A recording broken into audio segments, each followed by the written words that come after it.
Next, Mr. Casa for 1 minute. Grazie. Thank you, Chair.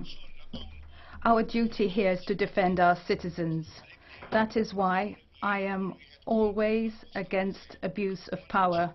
I will never accept corruption, thieving at the expense of our citizens by the highest levels of government, whoever they may be.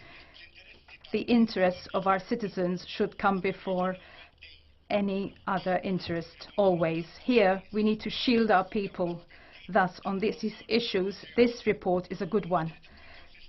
Nonetheless, we have to be consistent. Proposals from the left on taxation cannot be applicable for a number of member states and are not acceptable for the citizens I represent. We can never agree to these proposals that have one goal: to restrain our own decisions on our taxation systems. Day and night I will fight corruption, yet with that same energy I will fight back against proposals with a negative effect on jobs in a number of member states, including Malta and Gozo. I've defended the sovereignty of member states over their taxation systems for the last 15 years. I will continue to do so.